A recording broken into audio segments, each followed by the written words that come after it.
Donald and Douglas are Scottish twin engines. They're practical, peppery and proud. They nearly always work together. One day, Donald and Douglas were chuffing through the countryside, hauling a heavy load. Down the line, Trevor the traction engine had been struggling with a big cartload of hay. Crossing the tracks, the cart's wheels had broken off. Then Trevor heard a whistle. "Oh no!" Trevor cried. Donald could see the cart. "Stop!" he cried. Donald's driver applied the brakes, but it was too late.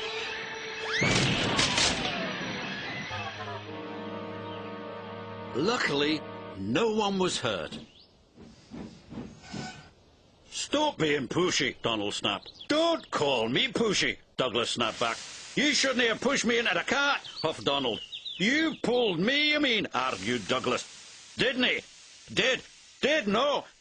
Did too." Before long, the track was cleared and Donald and Douglas were on their way. But the twins were so cross, they refused to speak to each other for the rest of the day.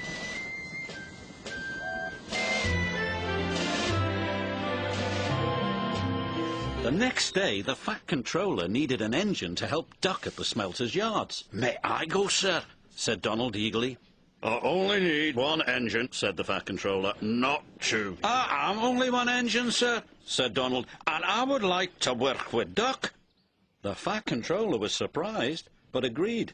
Thomas was worried. "Won't you miss one another?" he asked. "I know I'd miss Annie and Clarabelle." "I'll work better on my own," sniffed Douglas. "I have work to do," huffed Donald. At first, Donald enjoyed working with Duck.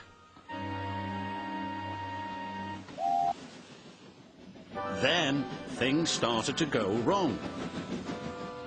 "Did you shunt those trucks onto the other line?" Donald asked. "You said you wanted them on the other line," Duck replied. "No, that other line. The other line." Donald was cross.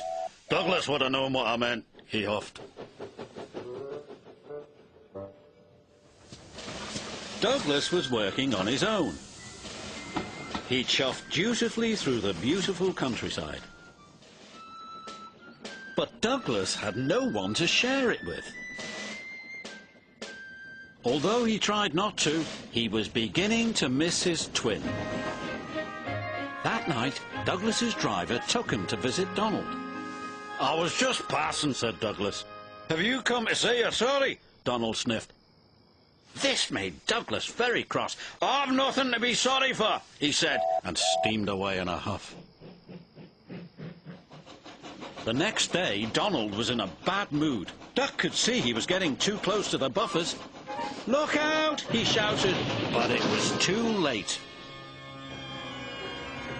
Donald's driver was very cross. "This wouldn't have happened if you were working with Douglas," he said. Donald knew he was right, and Duck knew he couldn't pull Donald back onto the rails. So he went for help. Douglas was sadly finishing his work as Duck steamed into the depot. "Donald's in trouble," said Duck. "Donald in trouble!" Douglas cried. "I'm on my way!" And he steamed off as fast as he could.